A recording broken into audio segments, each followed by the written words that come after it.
Hi, everyone. Doc T here with another episode of the Horses Advocate podcast. Thank you for joining me. I have an idea that I just wanted to wing it. There's not going to be a reading of a magazine or any articles. It's based on two things that happened this past weekend. The first were two visits that I made to two brand new people, two different farms, 2 hours away. And each were women in their 60s, one who had been away for horses for 35 years and was getting back in them, and had gotten a horse off basically a rescue. And he's a nice horse, but she was having problems with him, not just in the bit, but just in behavior. And and it's just interesting because she was so worried that this horse was not going to behave well. She was worried that the horse was going to be medicated, that even the horse could hurt me. And her anxiety levels were not off the charts, but they were palpable. And then the next day, 2 hours away, at another farm, there was a similar woman who had been with horses for almost 60 years, 40 years on the same farm. And she had gotten a rescue horse and was having the same difficulties with that horse. And both of these horses and the events that occurred while I was there became the basis for this podcast. And it's all about horsemanship. And it's all about how we can work with horses that are having issues with us, that want to not be willing partners and even be mean. But I have to give a caveat here. These are not wild horses. These are not horses taken off, from the wild plains of the Western United States or out of Mongolia or, the deserts of Arabia. They've been halter broke. They've been ridden before. They've been trained, but they have gone down the path of saying, heck, I really don't like you. I don't like people. People have hurt me, have abused me, have not been nice to me. They have stories. And in between these two horses, these two farms, there's another farm where there's about a dozen horses that are worked on. And out of those dozen horses, there were several in there also with the same preconceived idea that I was a man and I am a vet. And due to both these conditions, I must not be good. There must be, danger lurking. Something's going to happen. What are we going to do? Add on top of that, the second horse that I want to get to at the end of the day, that was rescued, had also been known to kick very hard, aiming to hurt people. He had psyched out veterinarians and farriers, and their skills were beyond challenged. They basically couldn't do what they were asked to do. So now they're reaching out to me because they'd heard through the grapevine that I can work with horses. And that it's humbling. It really is humbling every day that I go out to a farm to work. And there is the chance that a horse can kill me. In fact, don't be surprised if one day, what happened to Doc T? Well, it's either the interstate or a horse, because those are my two critical things long before anything else is going to go. But my plan is to just die natural death decades from now. At least that's what I'm working on. But anyway, here's the deal.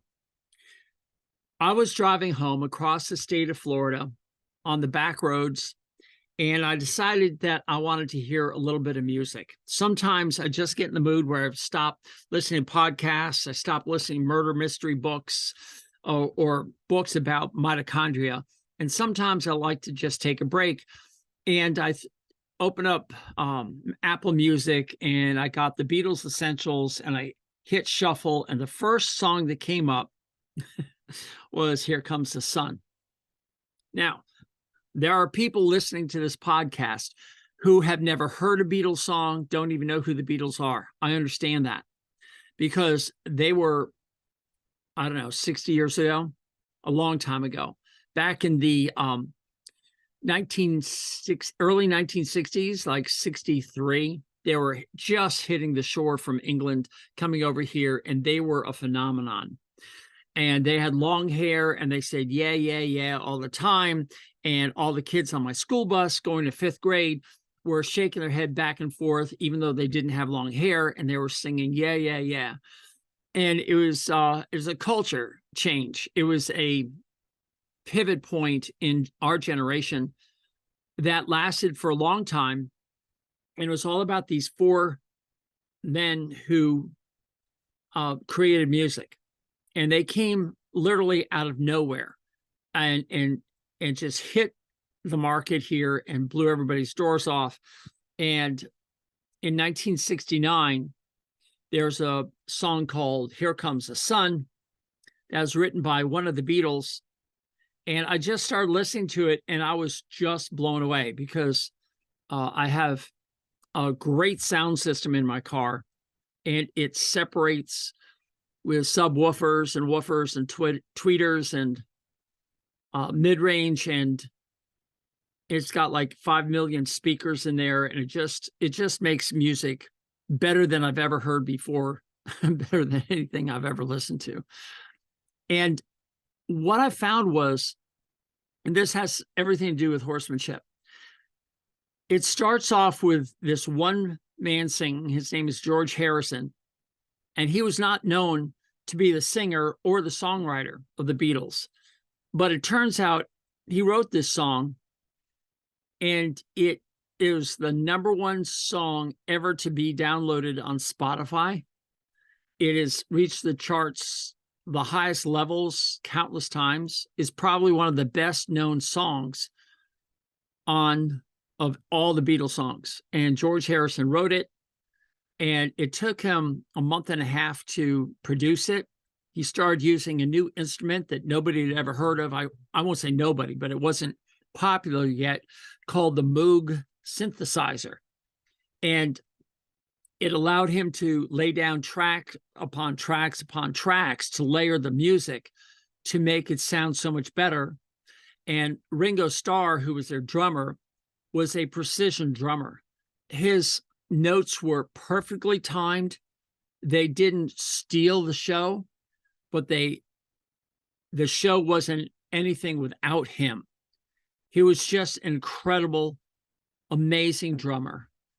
And then, of course, Paul McCartney played his bass, and they laid out. You could identify all 3 of these individuals playing the song. And what I didn't know until I looked up the information for this podcast was the 4th Beatle, John Lennon. I had always assumed he was singing in here, vocals or playing the guitar or something.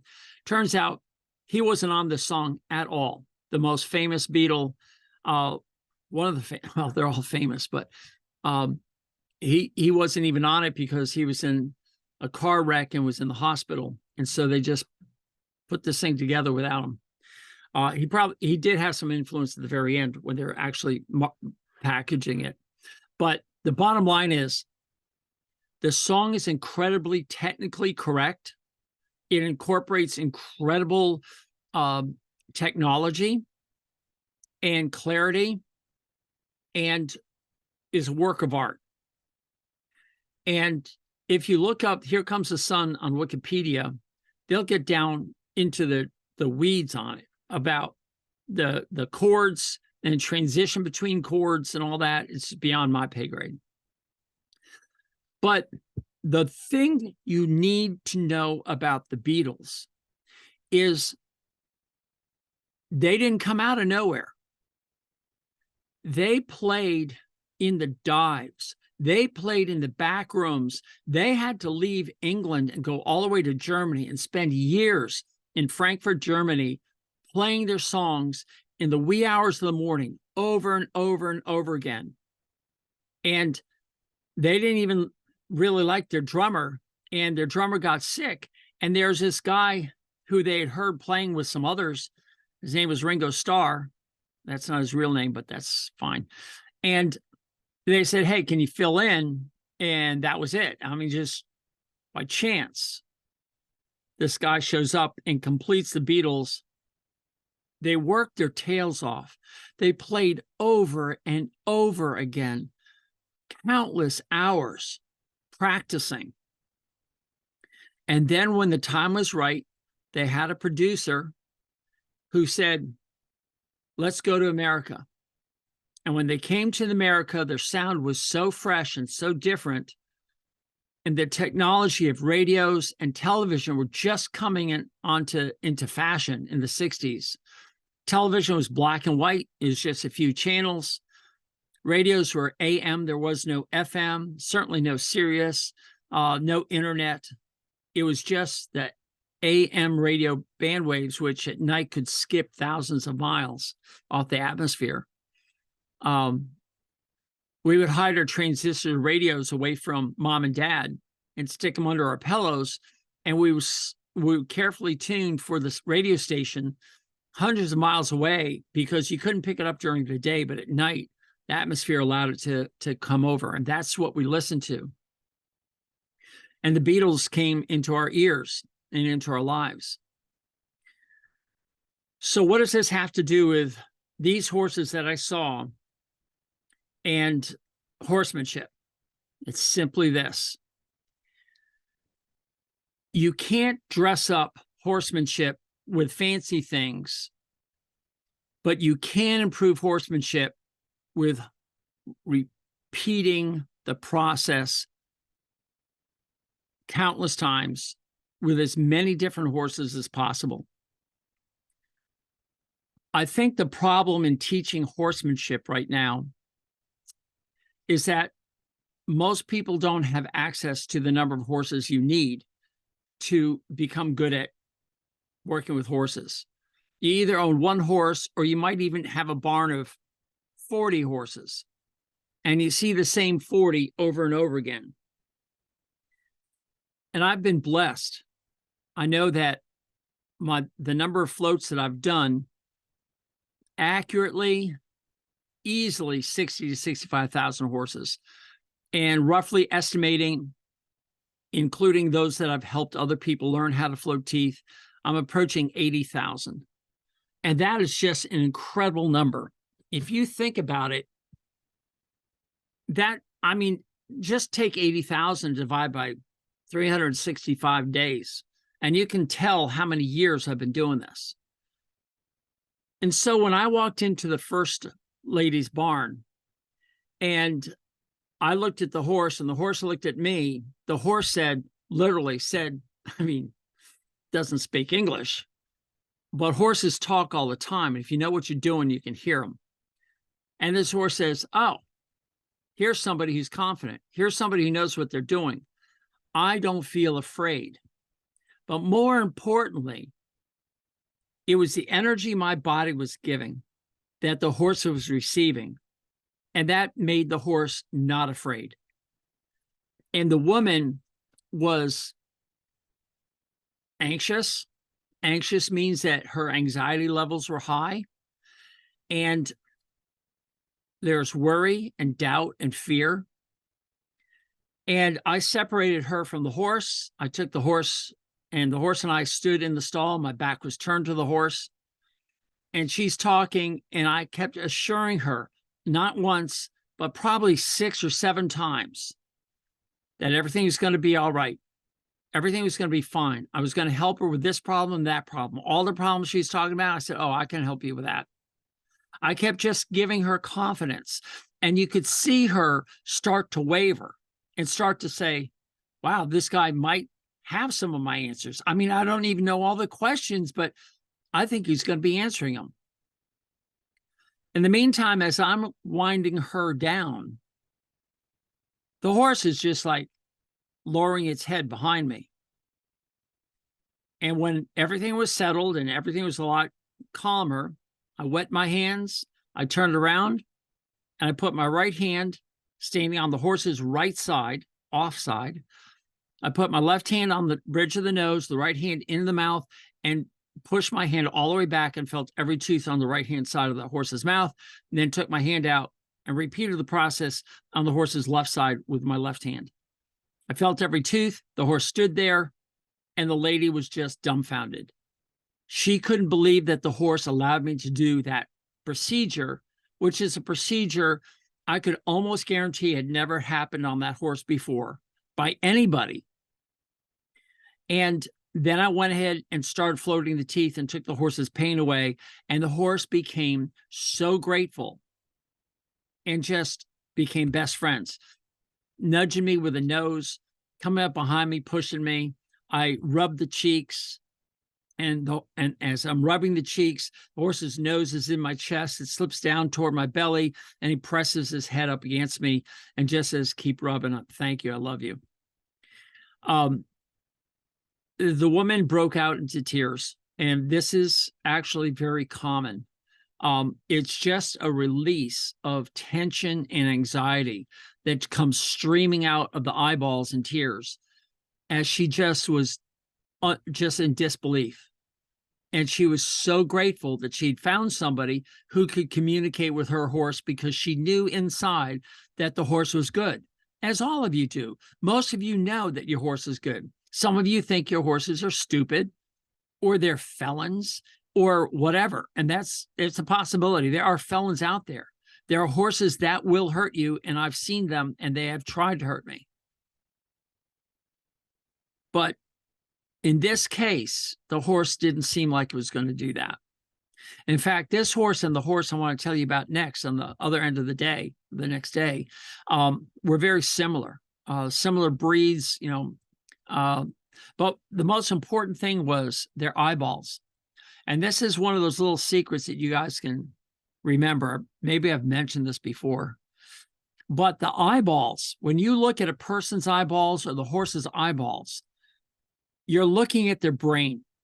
And I know it sounds strange, maybe even disgusting for you, but you have to understand that when the brain is forming inside the skull, while the infant is still in the womb, the brain is forming, the skull's forming out of this miracle of DNA replicating a blueprint that spits out either a human or a horse or a cat or dog or anything else, anything that has two eyeballs, a fish.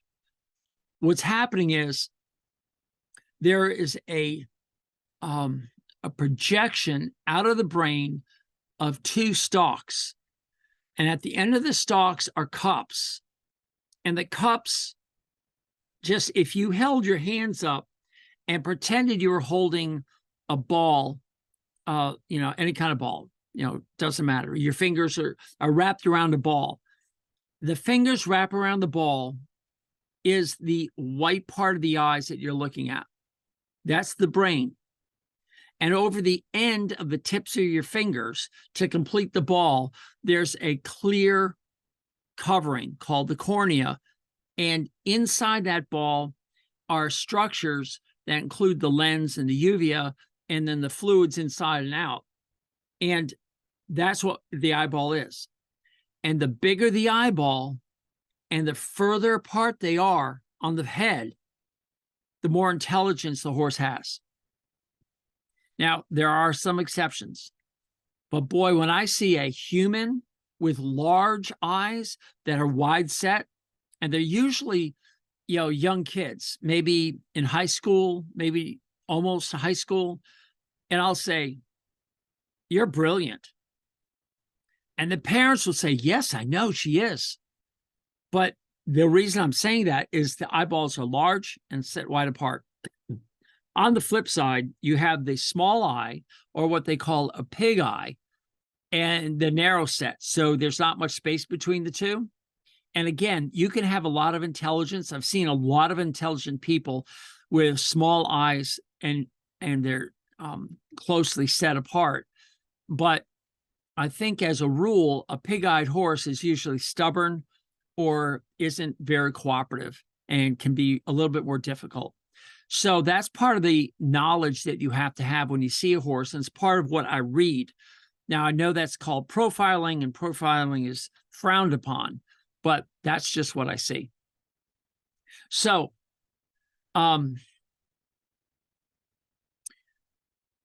these two horses had large, soft, wide-set eyes. And I knew right away that they could read me, which is really good. Anyway, so the story with the second one was identical, except she was more seasoned with horses because she hadn't taken 35 years off. She'd been with horses every moment of her life. But she also was worried about this horse. This horse had kicked people or kicked at people, and was a mean horse. And I looked at the horse and I said, I don't see a mean horse. I see a insecure horse.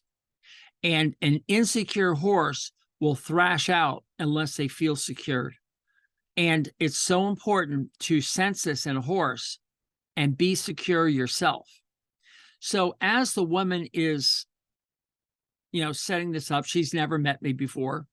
I've never met the horse. We're trying to interact. Her husband's in the barn. And this is kind of funny because I'm getting older, I don't hold back anymore. But husband was a nice guy, a horse guy himself. And she had the horse on the lead rope. The horse is in the stall. The owner was in the opening of the gate, and I was outside the gate, and I was trying to get in to take the horse from her, but there's a lot of dialogue going on. And all of a sudden, her husband comes up and goes behind the wife and then starts to touch the horse with his hand in an attempt to calm the horse. And I basically said, you need to leave. Yeah, I'm getting grumpy.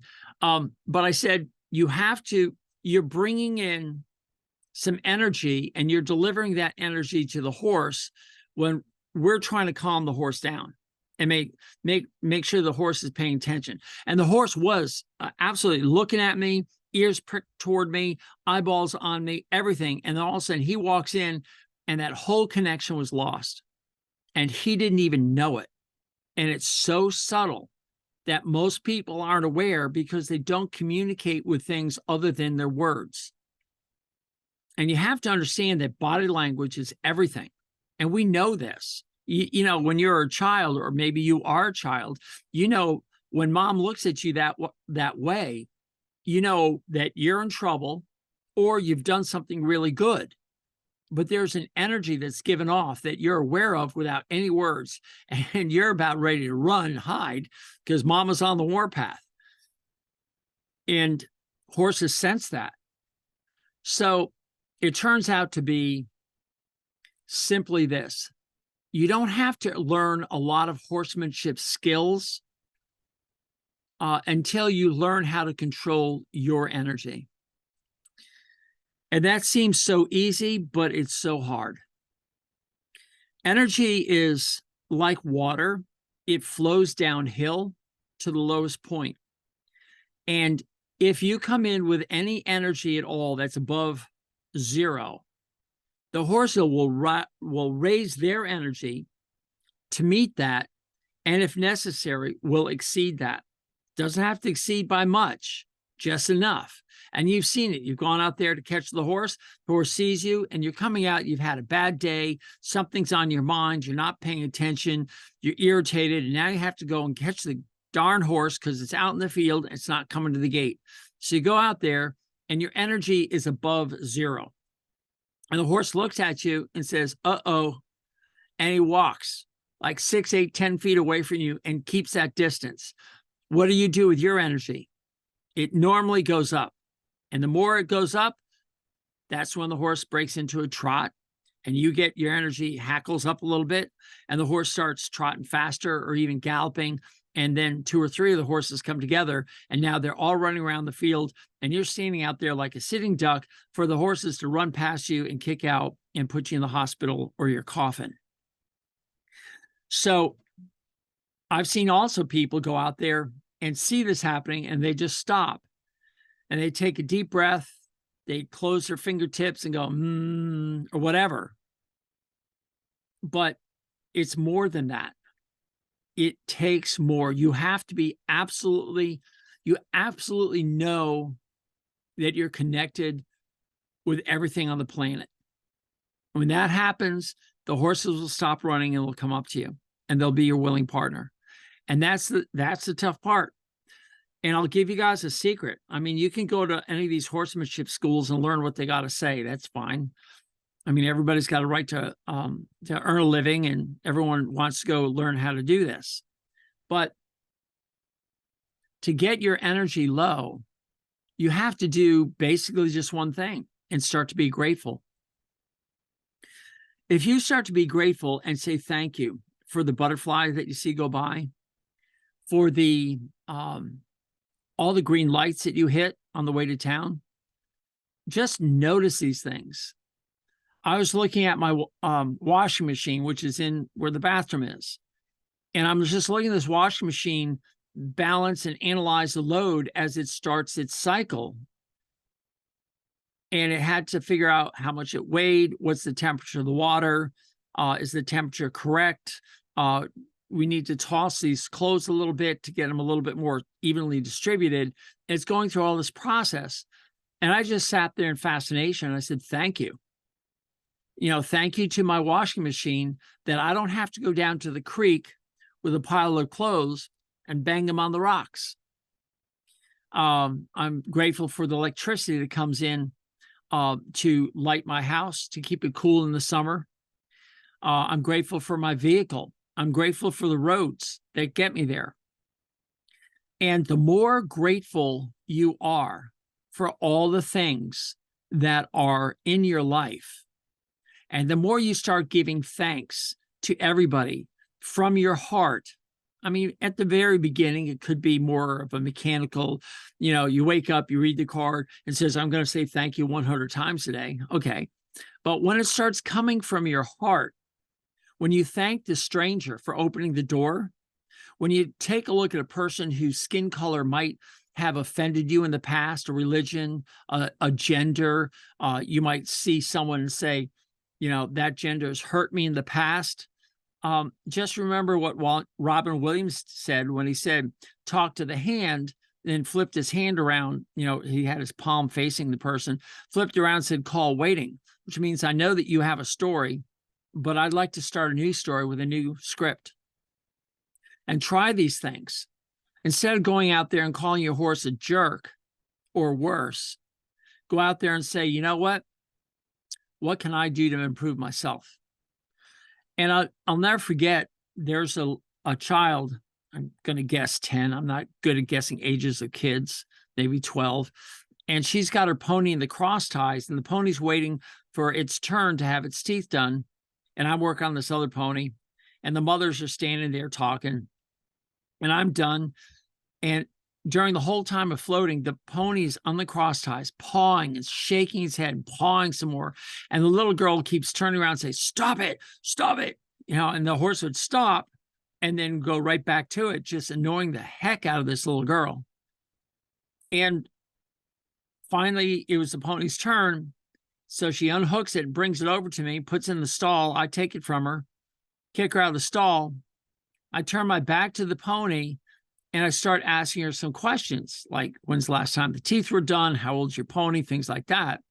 The pony just drops its head and becomes motionless, like it had just been sedated. And it just was standing there so quietly. So I was talking to somebody else, still letting the horse do its, relax. And the little girl says to her mother, Mom, how come my pony stands so well for him? And Mom was great. She says, well, why don't you ask him? So she comes over to me and she says, okay, how come my pony stands so well for you? I said, because I know how to control myself and the energy that's in here. I said, would you like to learn how to do that? She said, yes. I said, well, have your mother buy a mirror. It'll be about as tall as you are, about as wide as you are, and have her install it in this barn. And every time you have a problem with the horse, go stand in front of the mirror and figure out what's wrong with you. The girl just had a big question mark on her face. She absolutely did not understand a word I just said. But I looked over the mother, and she's beaming with both thumbs of both hands are up like, good job. That's exactly what she needed to hear. Because people tend to be all about themselves and not about everything else in the world around them, from the wind, from the trees, that all these living things. I mean, when you realize that a banana shares 50% of the DNA that you have, I mean, it's almost impossible to fathom. And yet they do. It's been proven. And 98.9% of the DNA in you is shared by your horse. I mean, think about it. It has 2 eyes with eyelashes. It has 2 ears. It has 2 nostrils. It has a mouth and an anus.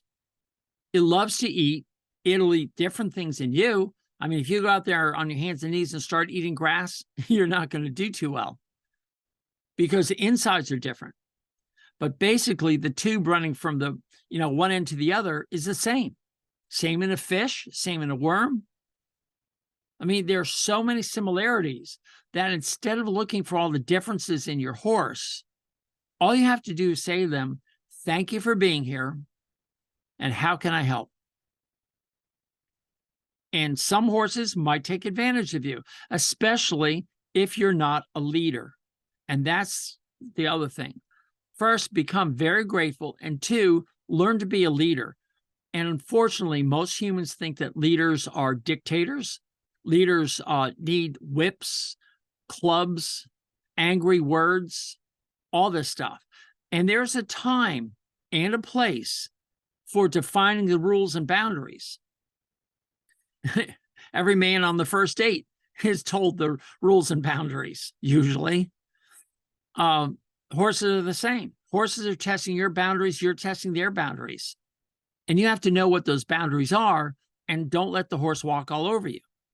But then again, if you start walking all over the horse, don't be surprised that they let you know that they don't like you. It's no different than a stranger at the 7-Eleven or your parents or your siblings.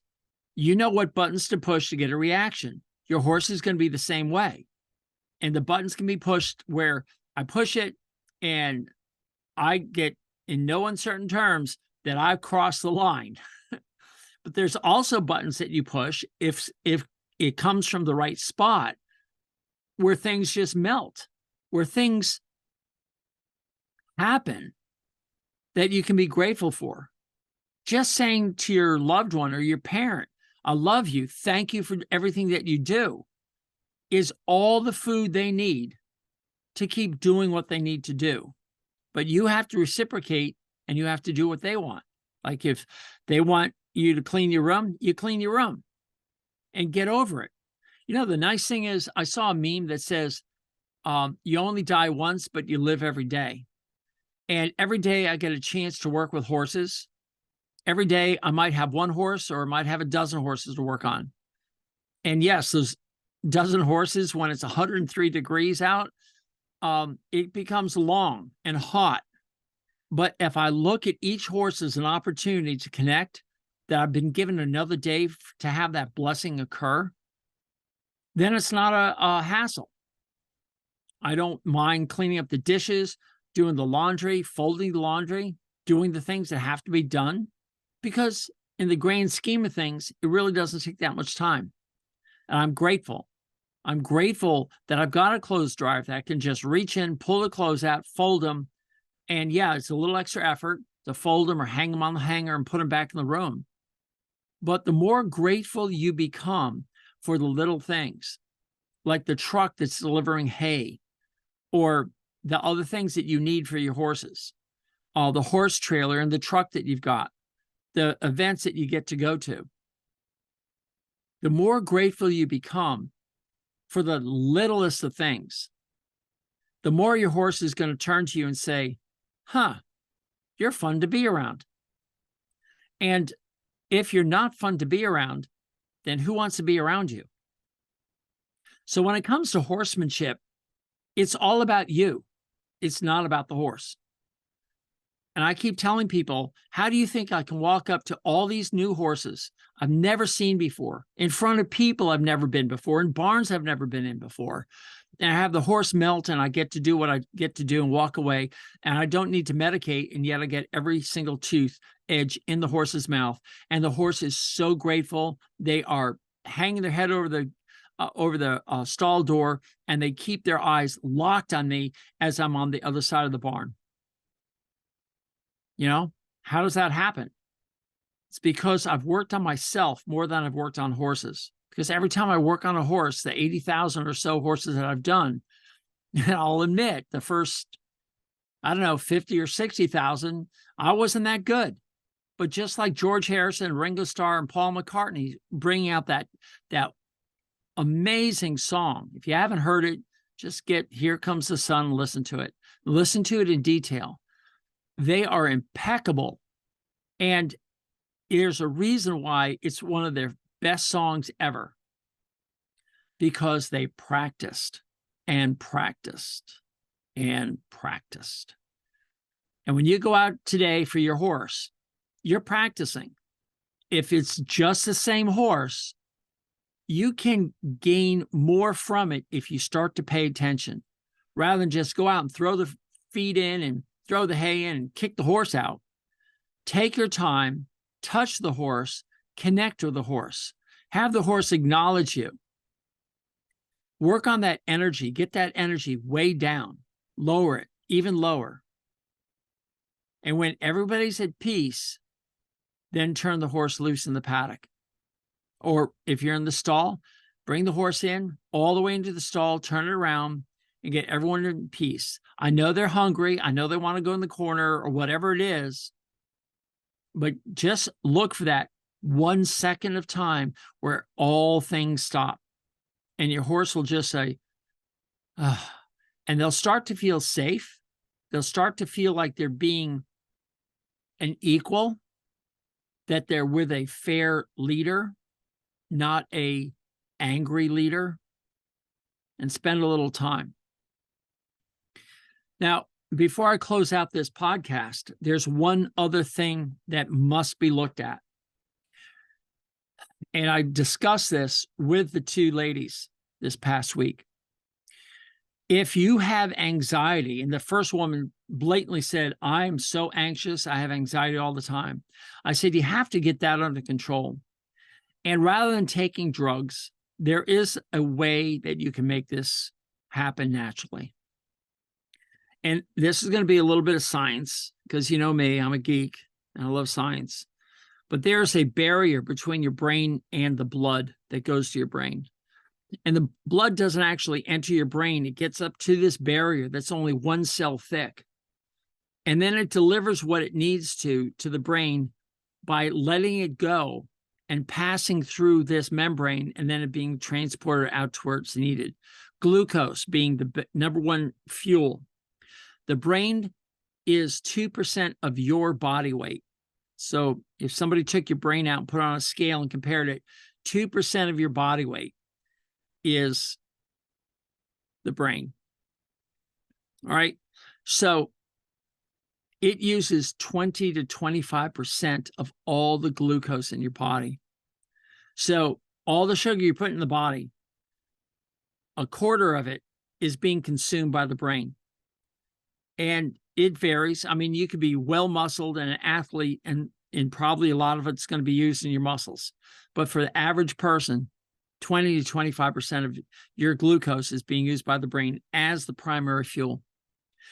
And the fuel has to leave the blood and diffuse across or be transported across this blood-brain barrier. It has 2 different routes to get into the brain. So if any of you drive a a vehicle that uses gasoline or diesel, you know that there is a fuel filter. So the gas or the diesel that's sitting in your fuel tank has to come through a line and go into a filter and make sure that all the dirt and contaminants are out. So just pure fuel goes to the engine. Even if you're not an auto mechanic, you pretty much understand that you have to have clean fuel. Otherwise, your engine's not going to run right. It's going to cough and sputter, and it's not going to have all the power it needs. Well, the same thing with your brain. If that membrane gets inflamed or for another reason, not able to transport glucose across that blood-brain barrier, the brain's going to start to fail. And that's according to a psychiatrist at Harvard Medical. He's a medical doctor, psychiatrist, who's written a book called Brain Energy. Christopher Palmer, I believe his name is. Hopefully I got that right. I didn't look it up. That's out of my brain. So we'll see if my brain's on fire or not. He believes that all mental disorders on one end of the spectrum, schizophrenia, bipolar, delusions, then coming across PTSD, what do you call that? Hyper, I want to say HYPP, that's not right. ADD, there you go. ADD, seizures, cognitive disorders, which includes Parkinson's, Alzheimer's, and Lewy body dementia. And then all the way to the other end of the spectrum for depression and anxiety. And I know most of you listening to me have depression and anxiety. He has now realized that that all stems from a blood-brain barrier that has become inflamed, and you have, in addition to inflammation of the brain due to eating bad food with inflammatory ingredients, you also have insulin resistance, and sugar is not able to get through the blood-brain barrier into the brain. And this woman says, oh, you have no idea. I mean, I'm forgetting things. I lose my focus all the time. I have anxiety all the time. I said, well, try this. Don't eat any sugar for the next, I don't know, several weeks, as long as you can. What I mean by no sugar is keep to 50 grams or less. And that's going to force your body to kick in to using the body fat, to use that for fuel. It's going to continue to use gluconeogenesis, or breakdown of amino acids into glucose. But the bottom line is it's going to prevent the production of insulin.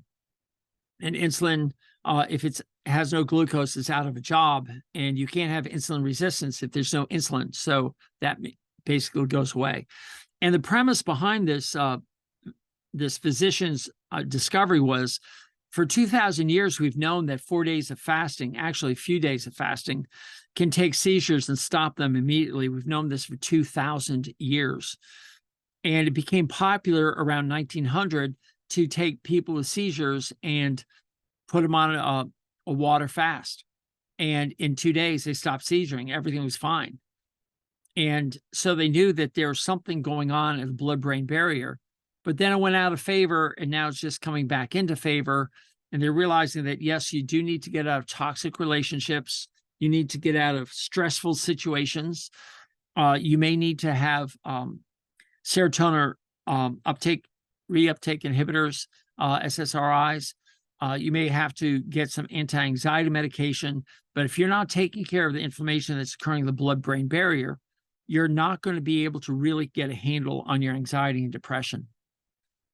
And I suggested that she just do that for her and her horse, and just watch what happens with behavior. And almost every horse that goes on a no-grain diet and maybe limits the hay if they're obese, or that you soak the hay to get the sugar out, these horses start to lose their body fat.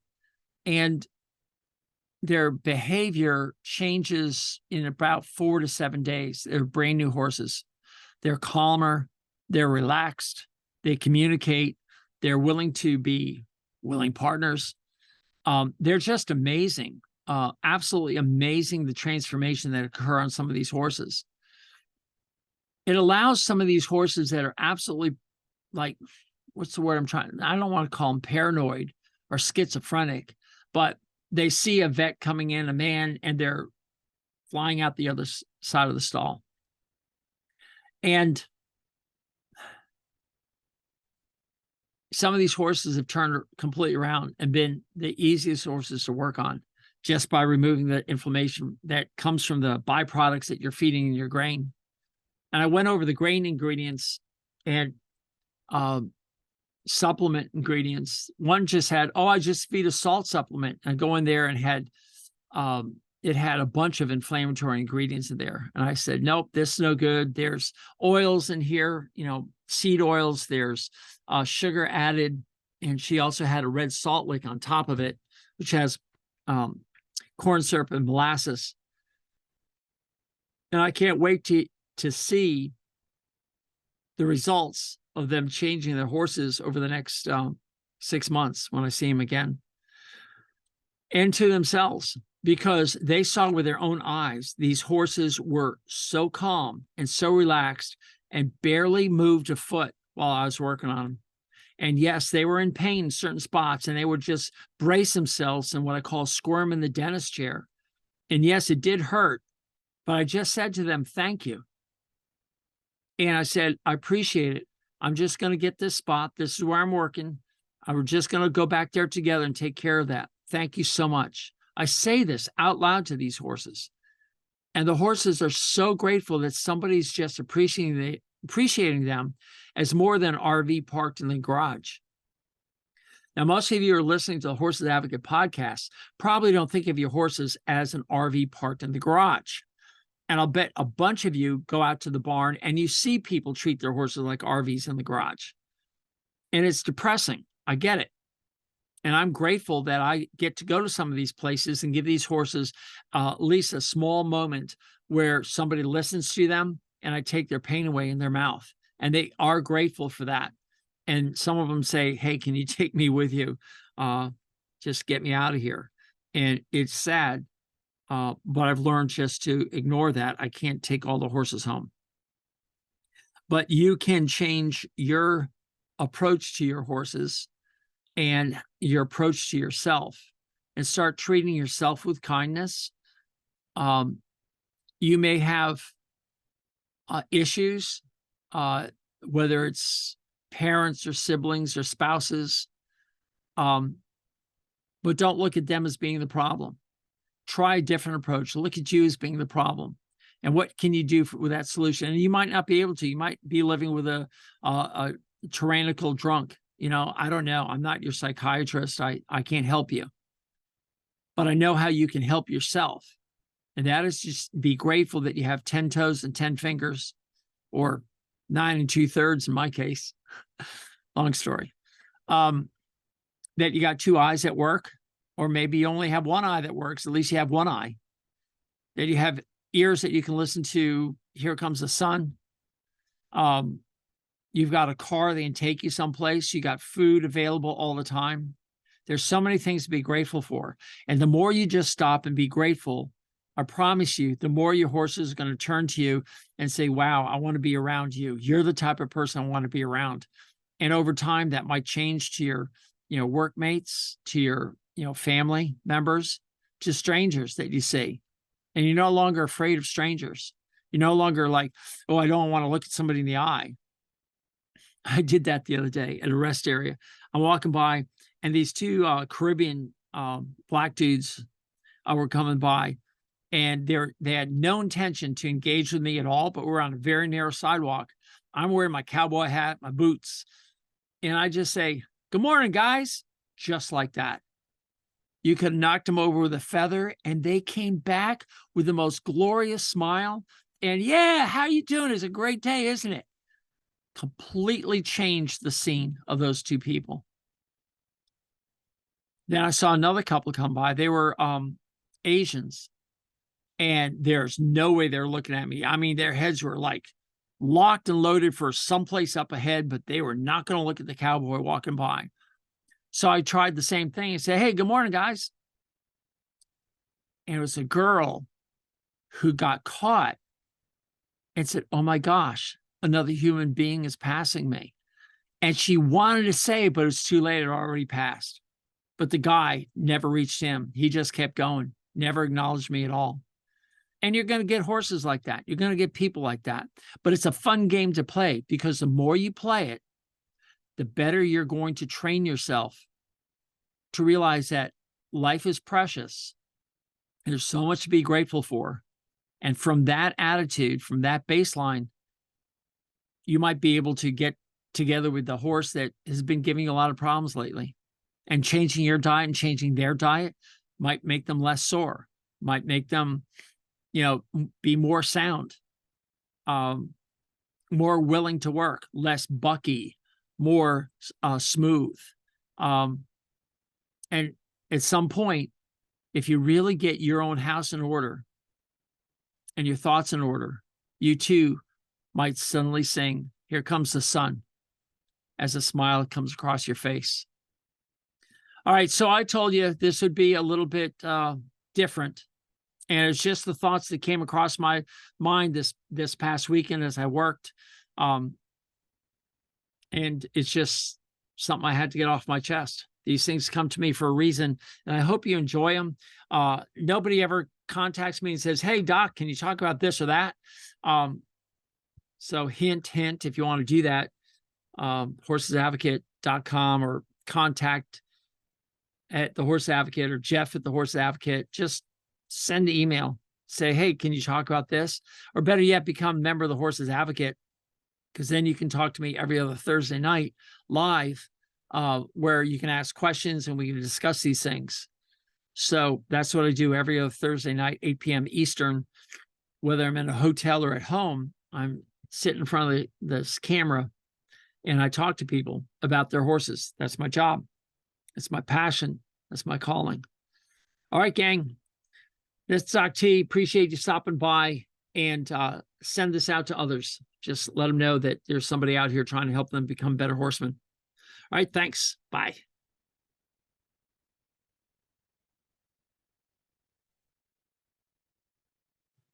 Hey everyone, Doc T here. Thank you for listening to my content. Would you do me a huge favor? Would you please subscribe, comment, like, thumbs up, and give a star review? However it's presented to you, I want you to do that. There's two reasons. The first, of course, is to improve this product. This way I know what you like, what you don't like, what I can improve upon, what topics you want me to cover. But more importantly, it's also going to help others find me. And by doing that, you are now engaged in this mission of helping horses thrive in a human world. By you helping, we can reach others. And that I would be so grateful for. And remember, go to thehorsesadvocate.com for updates on this information. Thehorsesadvocate.com. And again, thank you so much for being here. Doc T out.